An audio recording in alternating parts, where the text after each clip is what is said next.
Good morning, and while we pull up the presentation, just to introduce myself, my name is Andrea Milan, and I coordinate the Climate Mobility Academy. And I came to the topic of climate mobility from an academic perspective several years ago, and then since then I've worked for different UN agencies in this space. And about 3 months ago, I had the privilege to join the Global Center for Climate Mobility. I would ask you, Salma, if you can directly move to the next slide. What I wanted to do in my brief remarks about this, and we can go to the following. Maybe just to say, yeah, I'll give you a brief overview of the fellowship, and it will be followed by more detail from my colleague Salma Hassan, who will tell you a little bit more about the application process and also the training component. And then we thought it would be helpful for you to hear reflections from someone who has, in fact, been engaging in our youth program for a very long time and still works with GCCM, so my colleague Lukman. So let me start with the overall presentation of the fellowship. Next slide, please, Salma. So the Climate Mobility Fellowship that we're presenting today is a flagship initiative of the Global Center for Climate Mobility, and it's hosted at the Climate Mobility Academy. I am mentioning this just to give you the full picture. So we are establishing the Climate Mobility Academy as a convening space that brings together different communities of practice into a single climate mobility ecosystem. Now, these communities of practice that we're looking at include youth, cities, diplomats, academics. Now, in the first year, we are starting with youth. So the Climate Mobility Fellowship is the first initiative hosted by the Climate Mobility Academy. But I'm mentioning that this because if you were to be selected to become a Climate Mobility Fellow, you would not only join the network of 12 Climate Mobility Fellows. In the longer term, you would also join an alumni network, but in the longer term also, you'll be part of a community that will go beyond youth and connect with other key actors. The objectives of our fellowship is to enable you with the knowledge, networks, and practical skills to drive climate mobility solutions. You probably have looked into the requirement in terms of the geographic focus that we have, the duration, and the paid component of it. Just to give you before we go into the 4 pillars of work, just to highlight what the overall idea is. So the Global Center for Climate Mobility has had a very successful youth engagement program for many years, and you'll hear more about that. And what we have tried to do with the Academy and starting with youth with the fellowship is to try and bring together the youth work, the great youth work, and connecting more with our knowledge and policy work, and also with our GCCM programs and with the innovative work that we try to do. So the idea is that we link the youth engagement with the other core areas of work of the Global Center for Climate Mobility. Next slide, please, Salma. So the fellowship has 4 pillars. The first pillar is the formal learning program. Salma will go into more detail on this, just to flag it as an in-residence program component in Europe, and then a virtual remote program between the end of August and early September. The second pillar of our work is the fact that fellows will be engaged throughout the 12 months on GCCM programs. And GCCM, our center, has a wide range of programs from policy research, data analysis, to programs, to communications, advocacy. So our idea is that any background is interesting for us. We don't have a specific type of background in mind. We expect the 12 fellows to have a range of backgrounds and to engage on a different range of activities of the GCCM. The third pillar is the participation in global policy processes. I think my colleague Lukman can share more later, and also my colleague Salma, they have both been part of youth engagement in global policy processes in different functions. So this will continue. And as you may have seen from the call for applications, we will engage fellows in a number of key events, from the UN Oceans Conference in June to the UN General Assembly in September in New York, and the Conference of the Parties, or COP30 in Brazil in November 2025. The fourth pillar relates to what I mentioned before, which is we also wanted the youth program to be strongly connected to our more innovative work. And so the idea is that each fellow will also have its own climate mobility impact project addressing a key climate mobility challenge. And we're quite flexible in terms of how this could look like. This could be a contribution to already existing activities, maybe adding a new component, but we would also be open to ideas on how, on completely new areas of work. So this will be, there's an academy team, primarily myself and my colleague Salma at the moment, that will accompany you in this process. You need the selected fellows, of course.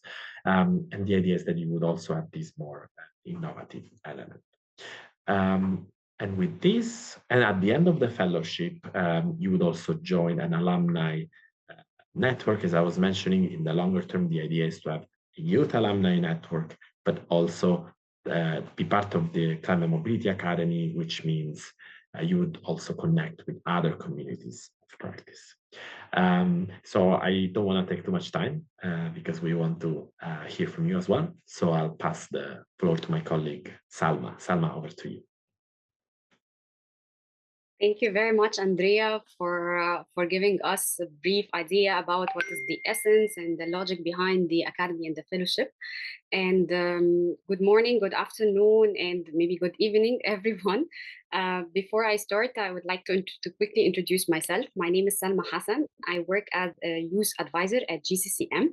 And I'm happy to be with you today to give you a brief idea about the application process for this fellowship, if you are interested in it, and to give you also a brief overview about the training components of the fellowship for the selected ones.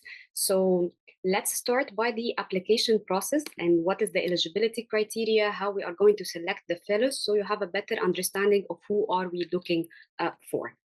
So first of all, the target group that we are looking for must have 3 criteria.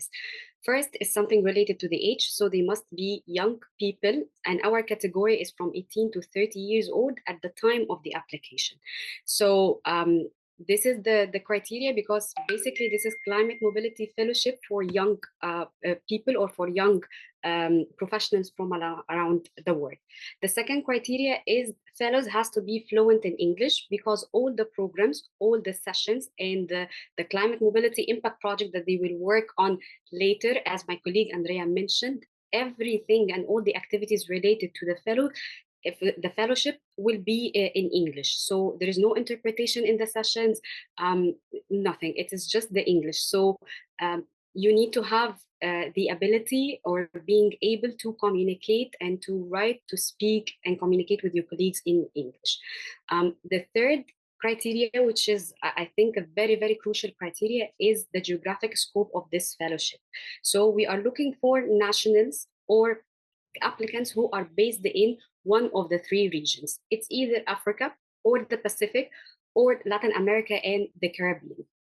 And the logic behind this, or the reason why we are looking for fellows from these 3 regions, because the GCCM, the Global Center for Climate Mobility, has active initiatives in the 3 regions. So we have ongoing projects, ongoing activities with the governments, with the communities. We have specific activities in these regions. So we are looking for fellows also from these regions, because, as also Andrea mentioned, fellows will be working or will be contributing to the work of GCCM in addition to the project that they will be working on. So this is a crucial criteria. In case anyone is interested in these areas, or is doing a PhD thesis, for instance, a research or anything on these areas, but not a national or not based in these in countries of the 3 regions, like the applicant will not be eligible for this opportunity. The second thing is the eligibility criteria, or how are we going to select the fellows. So basically, we will be looking for 4 things or 4 points. The first one is the motivation and the personal statement. In this, we want you to demonstrate what is your motivation for the fellowship and how are you going to contribute to the fellowship, and how actually this fellowship will help you in your career, in what you are doing to your community or climate mobility field in general. And here also, I would like to kindly ask anyone who's going to apply to please adhere also to the word limit and the amount of words that is specified in the application form, to make sure and be precise as much as you can, be direct, practical, so you can have a good chance to stand out with the large amount of applications that we have been receiving so far till now. The second is the relevant experience, and here we are looking for relevant experience in the field of climate mobility, climate change in general, sustainability, anything. By the experience, we mean it might be your education, it might be your work experience, it might be your volunteership somewhere, your internship, if you have your own initiative, community-led initiative, project, NGO, or whatever. So anything can be considered as a relevant experience. Third is the leadership potential and impact. We need you to put something or to prove to us that you have the capacities to lead some change in your community, and using all the knowledge that you will gain from the fellowship along with the project to do something for your community. Finally, is the lived experience and impact in climate change. What do we mean by this? We mean that applicants must have one of the 3 criteria. It's either you as an applicant have a direct experience with climate change and climate mobility. It's either you yourself have experienced the droughts, extreme weather, any climate change phenomenon that were forced you, for instance, or pushed you, your family, your community to move or to be relocated or displaced from your place. So it's either you have a direct experience, or you have a strong connection to the community and you understand the challenges and you are able also to amplify their voices, or you have future aspirations to contribute to climate mobility in general. So for instance, I'm not a climate migrant. I cannot use the climate migrant as a definition, but like you understand what I mean. But I'm not directly affected by climate change at the moment, for instance, but I'm interested and it might affect my country. So basically you can apply, but you need to demonstrate how this fellowship will contribute to the climate mobility field. What are you willing to do in the future? Next slide, please. Here for the training components, basically, if you are selected, and I'm going through the timeline very shortly. If you are selected, you are going to like the 4 pillars that Andrea explained will be translated into practical, or will be translated into the training programs of the fellowship. So basically, we have in-residence program. In these, we will have like 2 weeks of intense training. You will have the global perspective week, which is the first week, in which we are going to cover like global climate mobility frameworks, and then we will go through also like everything like deeply in the topic itself. And second is the virtual program. Also in the virtual program, everything will be conducted virtually, but attendance also will be mandatory. Here we will focus on, like, we will have some sessions and some lectures, but at the same time we will have more sessions on capacity building. So things related to the communication skills, presentation skills, project management skills, because you are expected to run a project by the end of the fellowship, or to have your own project by the end of the fellowship, and analytical skills. In between also the weeks of the training, either the in-residence, the virtual, and during also the weekends, we are going to have like team building and team bonding activities between the fellows, and also interaction or interactive activities with experts, with GCCM staff, with the speakers, high-level speakers, or global influential academia people, etc. And finally, also throughout the whole process, it will start a bit early. You will have to start working or to think about the climate mobility impact project. This is under the supervision also of GCCM staff and team. Next, please. Next slide, please. Oh, thank you. Okay. So basically, if you think this is your cup of tea, if you think this opportunity is good for you, you need to apply. How to apply? You need to use the Google form, and my colleagues are going to put it in the chat box now. And this is the only formal channel for application and for applying for the fellowship. So sending your emails, your resumes, your CVs, your anything on the email or any other channel will not be accepted. It's only the Google form, and try to do this before the deadline, which is the 15th of March. If you want further information handy in front of you about the fellowship, we prepared also a short concept note. It's also, we are going to put the link here in the chat box. Feel free to check it. And if you have any questions, we are more than welcome to contact us through our email, like info email, the general one. We will put it also in the chat box. However, this email only for like if you have comment, if you have a question, inquiry, or anything, but do not share your application on this email. For the timeline, the application deadline is the 15th of March, and then we will do short listing for the candidates, interviews, and reference check. And by early April, only the selected candidates will receive the notification of the selection. So by this date, if you didn't receive anything, if you didn't hear from us, that means that unfortunately, maybe this is not the chance, or this is not the opportunity, but maybe the next one. The final remark is that no exceptions will be considered for ineligible candidates, because we have been receiving so many emails so far for people asking for exceptions, because like maybe for the age or the geographic scope, but nothing will be done for ineligible candidates. This is only for the criteria that we mentioned. I think I covered all the points that I have. We're still here for the discussion, of course, for further questions, but now I can give the floor back to David to move to the next point. Thank you very much. Over to you, David. Thanks, Salma. Can we have the next slide, please? We will go to one of our colleagues today. He's working with GCM these days, but he started as a youth leader and a climate mobility youth delegate with us that came to COP27. I give the floor to Lukman. I think you can introduce yourself, Lukman. I don't need to give more background. If you can do a little bit on yourself and then tell us a bit of your experience as a delegate. I just want to stress that the delegate positions and the fellowship positions are not the same, but we hope that these delegate positions that we have done in the past can give you a flavor of how it is to collaborate with the GCM and the work and to work on climate mobility as a topic. Without further ado, Lukman, the floor is yours. Thank you so much, David, and thank you, Salma. Thank you, Andrea, for organizing this information session. Thank you, everyone, for joining. I think that this is an excellent opportunity. That I think that everyone, if you think you're qualified, you should definitely jump on it. And that's because it's life-changing, but also, more importantly, I think that it can really help in pushing quite a lot of things you're already doing. So the next slide, so that I can speak from what I have there. So just a bit of introduction about myself. I'm Lukman Akintola. I am a Nigerian by nationality, and I was part of the ACMI delegates in 2022 to COP27.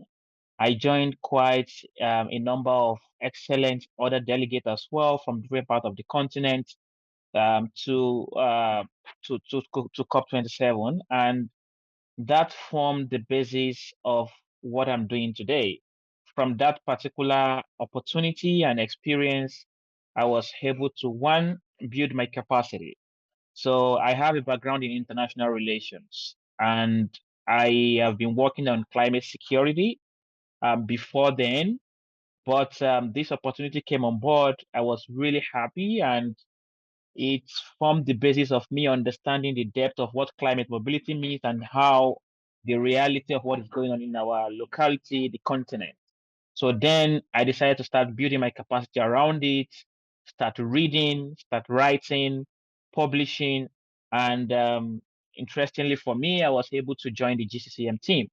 So I was able to build the technical capacity by the virtue of being a delegate, but also engaging with the GCCM. But also leadership capacity. I am part of the alumni group dimension, which is we currently have the ACMI youth forum where I'm able to support quite a number of youth activities, including publishing our policy work, like the ACMI, the declaration, the statement, the guidebook, and a wide range of other activities we have been working on, and we are also working on at the moment. So it helps build the technical capacity, and it's not just for this fellowship. Will not only prepare you for GCCM, but also for other things.